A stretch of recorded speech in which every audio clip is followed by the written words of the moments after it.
Sometimes you're ready, you receive the script and you're ready to, to be into all the rehearsal, all the things. You think a lot about how to work regarding the role, etc. And for me, for Saint-Omer, it was like, oh my God, this is the beginning of something new, really new. And my life is gonna change, Filmmaker Magazine presents Back to One with Peter Rinaldi. Guslagie Malanda is an actor. The American release of Saint-Omer brought her to New York City. That's where I sat down with her to talk about the work. I kind of want to break our talk up into two sections. Like, I really want to know how you were approaching or thinking about acting before this film. And then we'll talk about Saint-Omer and that production. Okay. But tell me first, where were you in your creative life right before Alice came to you for this film? I was in real life, actually. I had a salaried job, in contemporary art. I worked for a network of creators. I was an administrative officer, actually. So I was in real life, but at the same time, I have like a kind of hidden life as an actress, because I had and still have an agent since my first feature, which My Friend Victoria by Jean-Paul Siverac. So my hidden life as an actress was just inside me, because at that moment, I said no to every castings for two reasons. The first one is I had a lot of bad proposals, and also because I was in the middle of the grief of my father, and these two things, bad proposal and the death of my father, and also a situation at work very, very, very bad, was too much to protect myself from, desire to be back on films and in front of a camera, So Alice came, and that role of Laurence Coly came at a moment where I was just lost, in my own life. I was in the middle of everything, and my body changed a lot. I took 20, not pound, but kilo, 20 kilo. It's 40 pounds. 40 pounds, and still have it. So my body is not the same, my man wasn't the same. So, everything was totally in a chaos, Yeah. And as my first feature, the second one, Saint-Omer, came in that precise moment where my agent was thinking that, are you sure you want to play again? Are you sure you want to be an actress? Are you sure about everything? Because you say to me no to everything. So, what's going on? I know you are very exigent. You have high demand. High demand as an actress. Professional. But to say no to everything, it's what's going on. And I said, I don't know, but I don't want to play like that. I don't want to be with that kind of, in the middle of that kind of films, I need something that make me feel alive again. And when you say you were lost, was it, a lot of people feel lost and they have this desire to be an actor, so they take bad things just because they want to keep working or to Yes. keep moving toward. You were able to I guess, have something else in your life that was keeping you going. And, Yes. Right? I guess I want to know, like, that seed of being an actor, is that what was making you lost, that wasn't able to grow? Yes, because actually I said that to Alice yesterday, that it's not with Saint-Omer that I realized that I'm an actress. Yeah. It's with Saint-Omer that I realized that I was an actress, and like a child actress, and I am becoming an adult actress. You know? Yeah. In a way, I grew up a lot. With this shooting. Yeah. Yeah. And so you're right when you're totally right. And do you think that there would have been something? I'm really reaching here because I relate to what you're saying. But do you think that there would have been something that would have died in you if you took bad roles that you didn't want to take? It's not as much spiritual. It's much more like, it's an industry. And it's very difficult to be a product, I don't know how to be a product. And for me, it's not a judgment, when there's a lot of great actors that they know how to be a product for the industry, right, and how to, to have the money with that, and and I'm in the middle of a kind of precariousness, because I don't know how to be a product. So my expectations are very high, but at the same time, it's me, so it's not posh. It's really like, I don't know how to be a project. And maybe it's, I'm not that kind of actress, and I think there is a lot of manner to be an actress, and there is no one that is better than the other one, So it's not like I'm afraid to lose something, by playing, I don't know, in a bad comedy on Netflix. It's not that. Right. I'm not afraid to lose myself.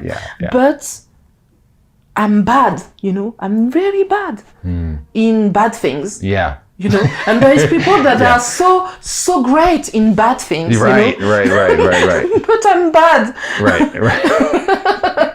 I'm bad in castings. I'm bad. Right. I'm bad when the character is bad. I'm bad when the movie is bad. I'm bad. So I tried maybe 2 times to do it, to push myself. I said, okay, come on, let's go. It's gonna be funny. At the end, it's very bad. The script is so bad. The filmmaker is so weird, bad. Yeah. Let's go. But at the end, I'm so bad myself, because I don't believe in that. Right. And maybe it's because also I didn't have any play. I didn't have any play schools. What is it? École de théâtre. She didn't have a formal teaching, formal acting. Yeah. Yes. So when Alice comes to you, was this a meeting that she had with you and just sat down with you to talk initially? No, it was for the program that I made as a creator. I invite Alice, and at that time we both were smokers, so during a smoke break, she said to me, I'm in the middle of a script writing, and I'm really thinking about you regarding one role, but I don't know. We'll see, because I don't know if it's gonna be a movie. I'm looking for for money. So, and 1 year after, I received the first email for a casting meeting. So it started like that. It started like Alice talked to me about the possibility to have the role of a murderer, That's as specific as she got, just mother. That was it. Yeah, it was. It's about a woman who killed her child. Oh, okay. She said that. Yeah. Precisely. So I said, okay. And then as I said, I was in the middle with my father, with the job I had and etc. So I was okay, why not? And then the script came in my mailbox. And the casting was maybe 1 week after the email with the script, and I couldn't read it at all. And 3 days before the casting, before the first session of casting, I asked for a friend who was an actress too to read the script with me. And at the end of the reading, she said, "You can't go into that role only with your talent as an actress. You have to work hard if you want to play Laurence Coly." And I start to realize that, of course, I don't know if I think I can play. I don't know if I am a great actress. It's I don't have this kind of question of on myself. But I realized that, okay, I have a job, and Alice came, a filmmaker came to me with a responsibility. So I was in the middle of of two choices. If I'm going to this casting session, I need to be able to change my life, And I was in the middle of the grief of my father, so it was like something like that. So yeah, the Alice came precisely, and Saint-Omer's script came as as a gift, actually. When you say you were afraid to read it, or you couldn't read it, were you afraid to read it because of the material? Is that because of the subject matter? Yes. Yeah. I was like, and also because I had this intuition that if I start to read, I'm gonna say yes for the casting, and I'm gonna be, and at the end, I'm gonna be in that process, Right. So I was like, oh my God, this is the beginning of something new, Right. Almost afraid to let it begin because you knew you would have to go with it. Yeah. Yes. Yeah. And in my mind, I knew that at the end, it will be me. But I wasn't ready, And I wasn't ready at that moment of the mailbox with the script. Sometimes you're ready, you receive the script and you're ready to, to be into all the rehearsal, all the things. You think a lot about how to work regarding the role, etc. And for me, for Saint-Omer, it was like, oh my God, this is the beginning of something new, really new, and my life is gonna change, So I need my friends to start this new life, I think. Another actor would get the script and say, okay, I'm playing a killer. Okay, I'll be ready. I want to know what is in you that knew this would take something different. Because I knew that Laurence Coly part in the script is the documentary inside the fiction movie of Alice. And I knew that part, that documentary part, that real archive, in a way, part, it's in between anthropology, and fiction. Yeah. So I knew that to start to think about Laurence Coly, to think about Saint-Omer, to think about the script, to think about Alice and the shooting is coming, I knew it was to enter in an archive. And so with a very strong relationship to the past, and to how to make the past present, to bring the past into the present. So yes, so I was like, okay, it's weird, and because it's about a murderer, but a murderer regarding the story made by this woman, Fabienne Cabou, during her own trial, you know. Right. So it's not about the story of a murder. It's much more about the history of a murder. Yeah. You know. Yes. Yes. So an history une histoire à la première personne. A story that is told from the first person. Yes. Point of view of the woman. Yes. Yes. Yes. Because all the Laurence Coly words are the real words of Fabienne Cabou. You know. Right. So it's a responsibility. Right. And it's also a real meeting you have to make with someone, you know, in a way. Right. You know, a lot of journalists ask me, why did you meet Laurence Coly? Did you meet, Laurence Coly? And I said, no. And just 2 seconds after I said, of course I met her. Because the words are, you know, the same. So Right. of course I met her. Right. And I think we should say, just so it's clear, Alice in real life went to the trial of Fabienne Cabou. Yeah. Now, this character that she created in Saint Omer is not her at the trial, but it's based on her real experience of being at this trial. So, when journalists ask you, "Did you meet her?" I mean, another question would be, though, because these are almost direct transcriptions, right? From the trial. From the trial. Yes, it is.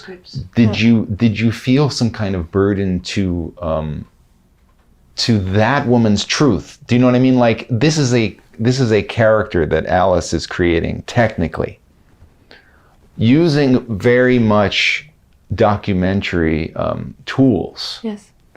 Knowing that you were going to approach this almost like you say anthropologically or documentary like in a very interesting way as an actor.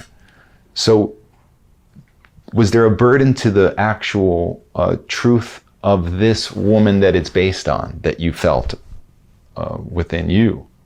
Yes, of course. Because and it's about responsibility and also about it was much more about am I ready to go inside this story, you know, and inside this responsibility, and as a woman, as a black woman, as an actress, you know. So I was like, okay, if I say yes to Alice, and I say yes after 3 days, because Alice called me and she said, okay, it's gonna be you. And I said, okay, let me think about it. And 3 days after, I called her back and I said, let's go. And I said, let's go, but I said, I'm ready to go deep into the shooting. I'm ready to go. I'm ready to be in danger, you know. I'm ready to be fragile. So yes, it's about the responsibility of Fabienne, of the story of Fabienne Cabou. When you said yes, when you realize it's going to take you going deep, did you know how deep you would have to go? I had an idea, but because there's a year here, yes, right? One whole year after year you said nightmares every night. So I heard about this. So you were having nightmares every night during 1 year. You know, I want you to be able to tell me. I mean, because some things are weird that actors do, right? And sometimes it's almost crazy. Yes. But lately I've been coming upon people like, you know, like Vicky Creeps said that, you know, she feels like she's a medium. And I think that there is something to what I've been reading that you've been saying, where you felt like you had to become this woman. Of course. You know? So I want you to be able to be free to tell me that. But I want to know what this year was like for you. Why did you have to stay in it that long? And were you able to come in and out? Or and this is all before the production, right? Mm-hmm. This is all... First of all, why did it take that long? Why did you need to stay in it to the point where it was affecting, you in such a deep and heavy way for so long? Because, actually, if we, to be honest, the story of Laurence Coly is a woman who takes a train in Gare du Nord, Central Station in Paris, with a baby, and 24 hours later, she took the same train without a baby. So this is the story of Fabienne Cabou. Mm-hmm. Mm-hmm. So to be able to be that woman who takes the train, you need time. Mm-hmm. Mm-hmm. You need time to accept not to play a murder, because it's not like that. I didn't, for me, it wasn't like that, It's much more about, okay, to be her, I need to be this woman in Gare du Nord. I need to be this woman that everybody saw on, footage, mm-hmm. with, with the baby carriage, the trailer. And so it was like, okay, I'm ready, but I need to deal with all my own nightmares, all my own fears, all my own, with my own story, mm-hmm. As a child, as a daughter, as a non-mother, because I'm not a mother. Mm-hmm. So it was, it was just the time for all of that, because mm-hmm. And also regarding it was not a time for the actress. It was much more the time for me to let to process. Yeah, thank you, Catherine. To process, mm-hmm. And to be able to work on that. Yeah. With that and on that and with that. Yes. Yes. It was on and with. Yeah. So yeah.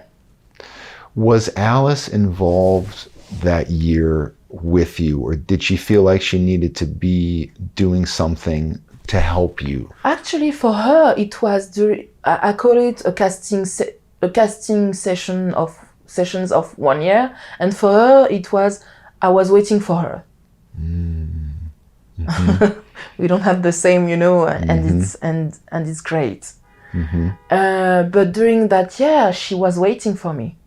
This maybe is the beginning of our true trust in each other. Mm. She was waiting for me, and at the end of this, it took me one year to be ready. And she waits.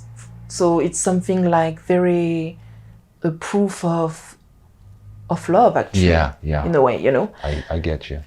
So when you have that kind of proof from the director, it's fine. But I remember that maybe it was 3 months before the shooting, Alice and her first assistant, Barbara, talked to me and they said to me, okay, what do you need? Because it's it's in 3 months. We start in 3 months, so maybe you need a coach, etc.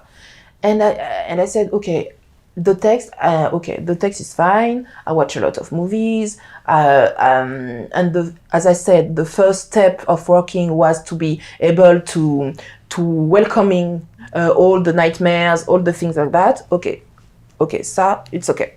But now, I was 3 months before the shooting.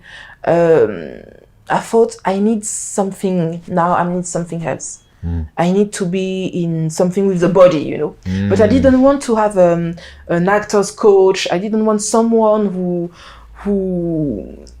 I don't know. I didn't want to work on the text, you know, on the script, you know, with someone else. Because for me, the script is the words of Fabienne Cabou, so my words, and it's too personal, you know. Right. It's a kind of secret, you know. And with Alice, we really want to preserve the text for the as the spontaneity. The spontaneity. Thank you, Catherine.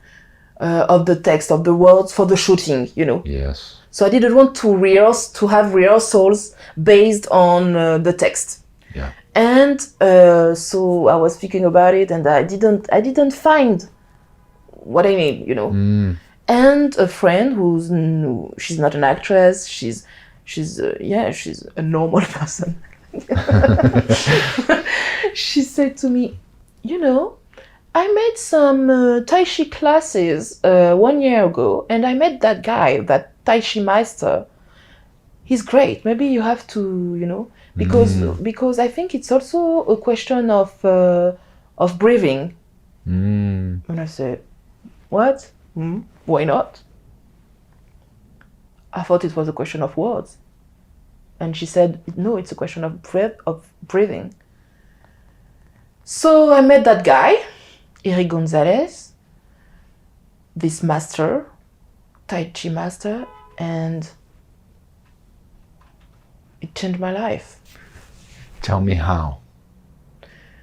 1 month, 3 days per week, so 6 hours per week, in front of someone who teach me how to breathe. And so he teach me how to live, because breathing is living. And I realized during the second week with Eric that I'm a person who doesn't know how to breathe. And I don't know since when.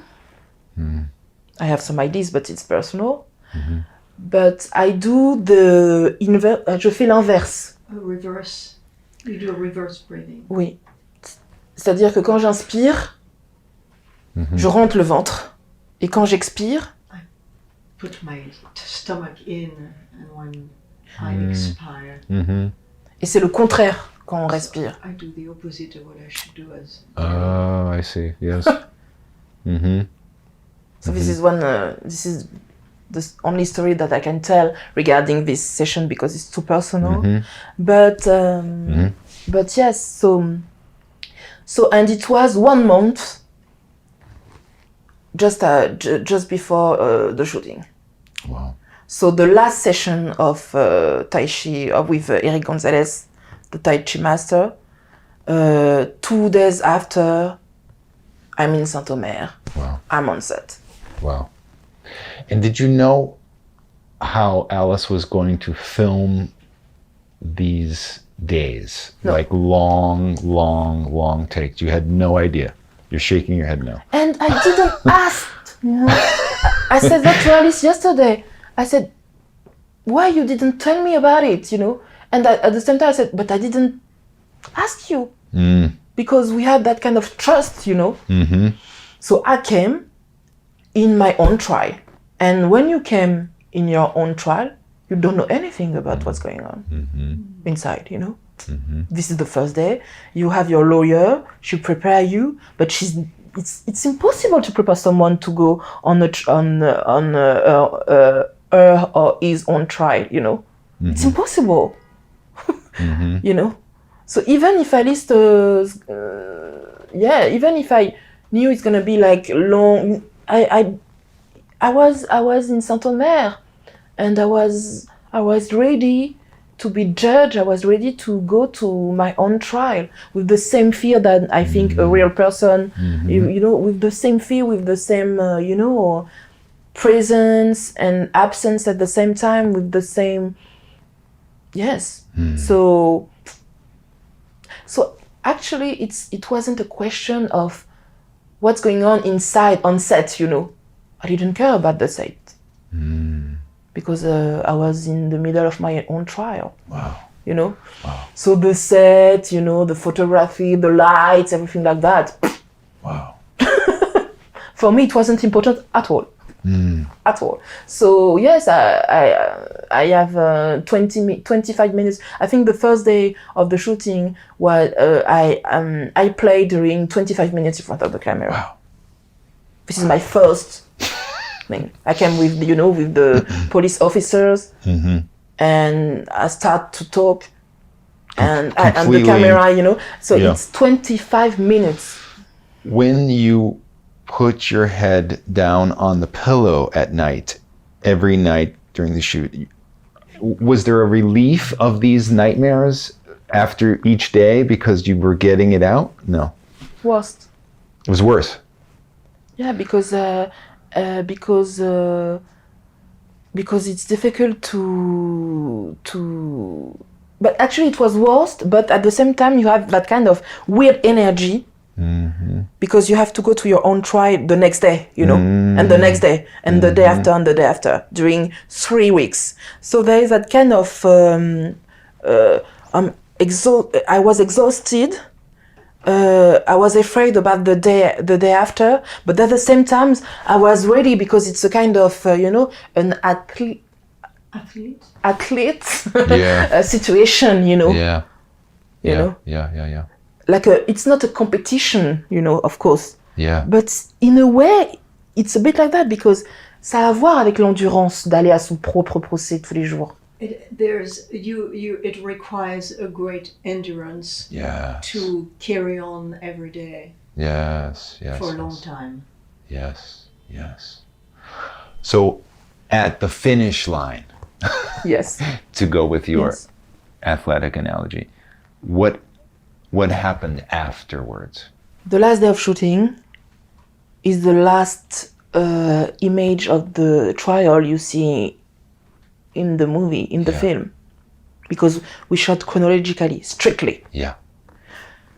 I was relieved.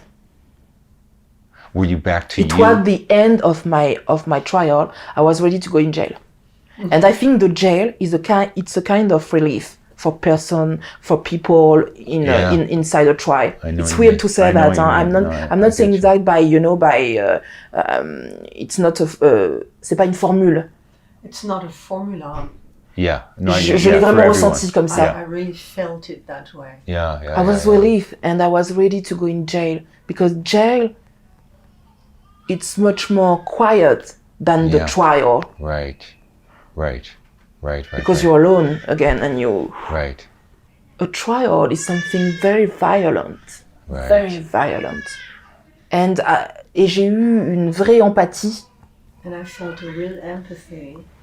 Pour toutes les personnes qui ont dû vivre ça. For anyone that had at some point to leave that. Criminels, lourdes ou pas. Mais... Whether they were heavy criminal or not. I think you gave that to us too, though, as the audience. You gave that to us. Thank you so much. We have to end, but I want you back on. I want good people to send you good scripts, though. Continue. I hope so. I want to be back. Good. We need you. Guslagie Malanda, thank you so much. Thanks to you. Back to One is a production of Filmmaker Magazine, which is a publication of The Gotham, formerly IFP. Listen to back episodes of this podcast at filmmakermagazine.com or wherever you get your podcasts.